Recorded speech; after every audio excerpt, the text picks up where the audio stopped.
thinking of my parents who are watching now. Mom, Dad, nakuha ko! Oh my God! Ay, mabuhay mga kababayan!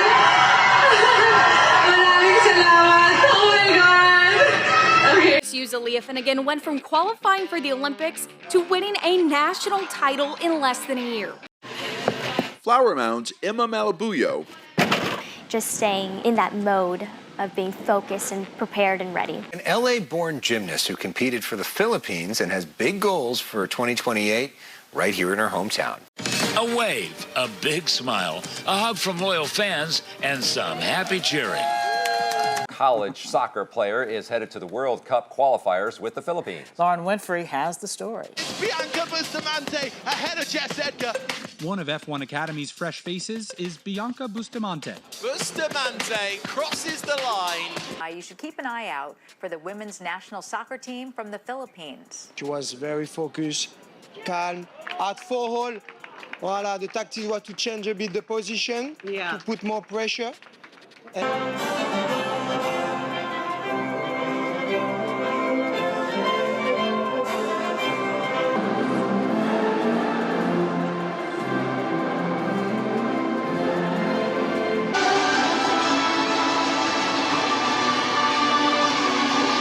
Kamusta mga ka-proud? Today's video episode ay pag-uusapan natin ang ilan lamang sa mga Filipina kababayan natin na hindi lamang sobrang nakaka-proud, kundi mga history maker pa sa larangan ng palakasan. So smooth! Pero bago tayo magpatuloy, siguraduhin Okay, a little bit of subscribe ka na a little bit of para Tagalog. updated ka sa lahat ng ating You don't Filipino understand Moments fully. video. Filipina athletes are often praised for their skills, resilience, and determination. There are several factors that contribute to their success.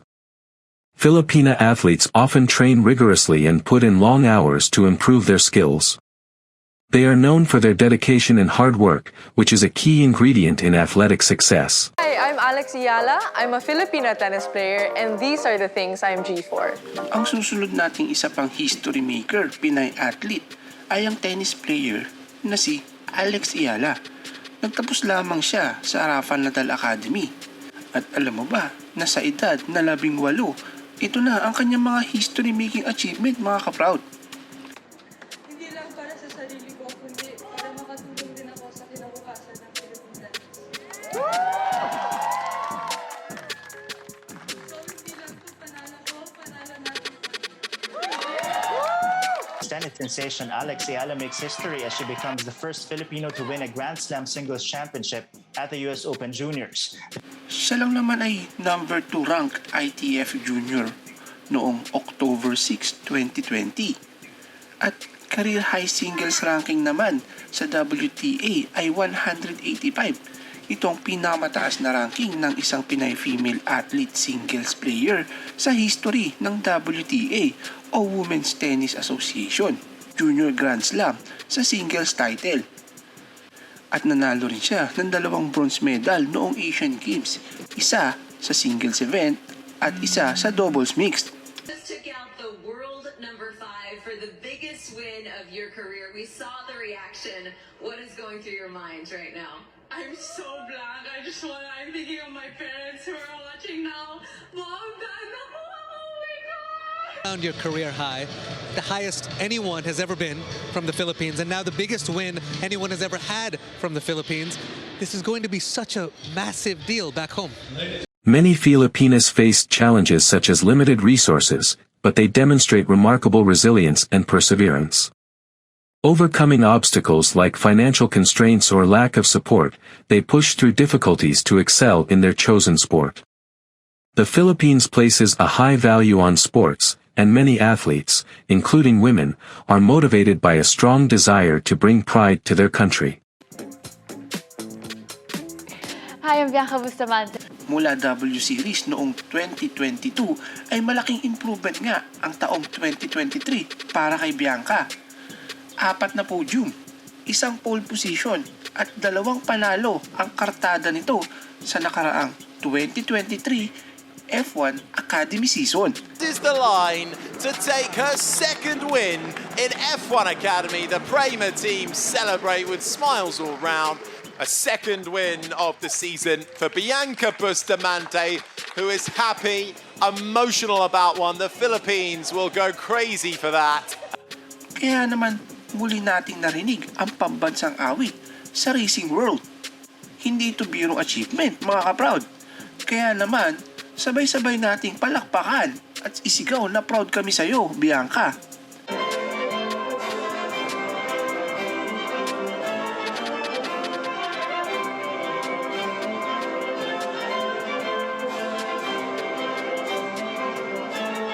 At hindi lamang iyan ang highlight ng 2023 season ni Bianca Bustamante.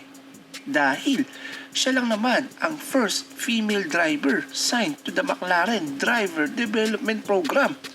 Makakasama lang naman niya sa F1 family ng McLaren sila Lando Norris at Oscar Piastri. Malit na bagay, di ba ka-proud? Subaybayan din natin at suportahan ang iba pa nating mga kababayan na lumalaban para sa kanilang pangarap na F1 seat kagaya ni Zach David. Mabuhay kayong lahat at nandito lang kami susuporta sa inyong mga pangarap. Gaya nga ng sinasabi ni Bianca, mga ka-proud, sa buhay dapat ay Ace naturally, just do what you know how to do, it's enough. And never back down, never what? Never give up! Never back down, never what? Never give up! This cultural support can be a powerful driving force for athletes. The combination of these factors makes Filipina athletes strong, competitive, and capable of excelling on both the national and international stages. The Philippines made history at their first Women's World Cup with their first goal and first win. Serena Bolden scored the historic winner in the 24th minute. But, you know, it wasn't just me. It was the entire team who put their work in tonight to help me achieve this. So it was all of us. Kung history lang naman ang pag-uusapan, hindi magpapahuli ang Malditas o Philippine Women's National Football Team. History na ang mapabilang ang ating pambansang koponan sa mga bansang lumalaban sa Women's World Cup. Pero ang makagol, Egg is big right now. High ball to Serena Bolden! And Bolden gets the first goal for the Philippines in the FIFA Women's World Cup! at manalo. Kontra sa home team ay talaga namang nakaukit na sa kasaysayan. During their first win, after holding up under pressure to shock co-host New Zealand 1-0 in Wellington. Sapagkat ito lang naman ang #1 sport sa buong mundo. It's surreal. It's a dream come true. It's like telling the Philippines that you can do it. You can do it, Philippines. You can play football. You belong to the world. At ang mapag-usapan, ang Pilipinas ay talagang sobrang achievement para sa ating women's football team.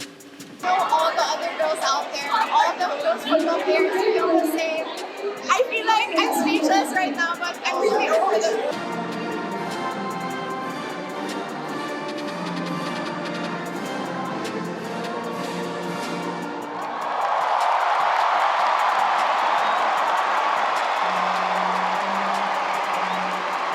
Follow for more One Filipino TV. One Filipino TV, salamat po.